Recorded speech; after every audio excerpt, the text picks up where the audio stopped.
स्वतंत्रता मिलने के 75 साल बाद भारत अपनी आजादी का अमृत महोत्सव मना रहा है। भारत को आजाद करने से पहले अंग्रेजों ने कभी नहीं माना कि भारत एक देश भी बन सकता है। कई तो ऐसे रहे जिन्होंने यहाँ तक कह डाला कि भारत को राष्ट्र मानने की धारणा एक भद्दी भूल है। किसी ने कहा कि भारत आजाद होगा तो बर्बरता, लूटपाट के पुराने दौर में चला जाएगा, और किसी ने कहा कि हिंदुस्तान एक मुल्क के रूप में टिक ही नहीं पाएगा, बिखर जाएगा। आज हम आपको 5 ऐसे लोगों के बयानों से रूबरू कराएंगे जिन्हें 75 सालों में हम भारतवासियों ने गलत साबित कर दिया। विंस्टन चर्चिल, जो 1940 से 1945 तक ब्रिटिश पीएम रहे, उनका बयान था कि अगर अंग्रेज इस उपमहाद्वीप को छोड़कर जाते हैं तो जरूरत पड़ने पर जर्मनी से स्वैत जानुसेरी सैनिक और अधिकारियों की सेवा लेकर यह सुनिश्चित किया जाएगा कि हिंदुओं का सशस्त्र प्रभुत्व नष्ट किया जा सके। भारत का अंग्रेजों द्वारा छोड़ दिया जाना और उसे ब्राह्मणों की सत्ता में जाने देना एक क्रूर और अधूर्ततापूर्ण नजरअंदाजी होगा। अगर ब्रिटिश भारत से चले जाते हैं तो उनके द्वारा निर्मित न्यायपालिका, स्वास्थ्य सेवाएं, रेलवे और लोक निर्माण की संस्थाओं का पूरा तंत्र खत्म हो जाएगा और हिंदुस्तान बहुत तेजी से शताब्दियों पहले की बर्बरता और मध्ययुगीन लूट खसोट के दौर में वापस चला जाएगा। चर्चिल की उम्मीदों के उलट आज हिंदुस्तान दुनिया को दिशा दिखा रहा है और उसके तौर तरीकों पर दुनिया चलने की कोशिश कर रही है।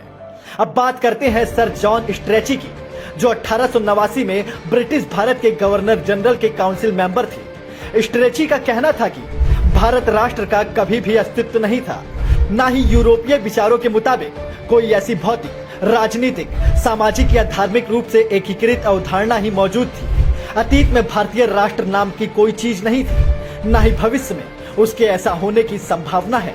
भारतीयों ने न सिर्फ इनकी उम्मीदें तोड़ी, बल्कि आज बतौर राष्ट्र भारत दुनिया में महाशक्ति बनकर उभर रहा है। चर्चिल और स्ट्रेची से बढ़कर बयान दिया था लॉर्ड लिटन ने, जो 1887 से 1891 तक भारतीय वायसराय थे। लिटन ने कहा था कि भारतीयों के लिए अंग्रेजों की बराबरी के दावे और उम्मीदें न कभी पूरी हुई और न कभी पूरी होंगी। अब बताइए, इन महान विभूति को कौन बताए कि दुनिया की महाशक्तियों के सामने बेबस सा दिखने वाला भारत आज पूरी तरह से बदल गया है। आजादी के 75 साल बाद दुनिया की हर बड़ी ताकत भारत के साथ खड़ी होना चाहती है। ब्रिटिशर्स के अलावा ऐसी बचकाने बातें कुछ अमेरिकियों ने भी की थी।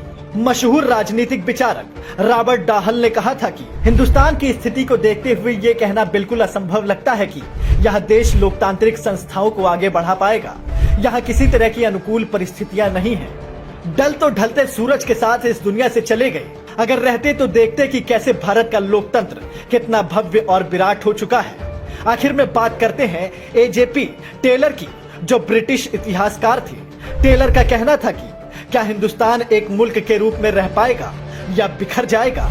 अगर इस विशाल देश और इसके करीब 52 करोड़ लोगों को देखा जाए, यहाँ की 15 प्रमुख भाषाओं, आपस में लड़ते हुए धर्मों और बहुत सारी नस्लों को देखा जाए, तो ऐसा नहीं लगता कि कभी यहाँ पर एक राष्ट्र की भावना का उदय भी हो पाएगा। जो लोग राष्ट्रवाद पर सवाल उठाते हैं, उन्हें सोचना चाहिए कि राष्ट्र की भावना किसी भी देश के लिए कितनी अहम हो जाती है।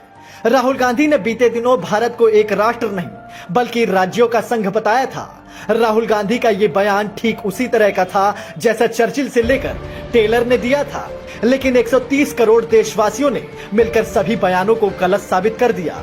आज के नए भारत ने यह बता दिया है कि देश में राष्ट्र की भावना पहले से सुदृढ़ हुई है, लोकतांत्रिक ढांचा पहले से मजबूत हो चुका है और भारत दुनिया में नई महाशक्ति बनकर उभर रहा है। ब्यूरो रिपोर्ट, एक भारत न्यूज।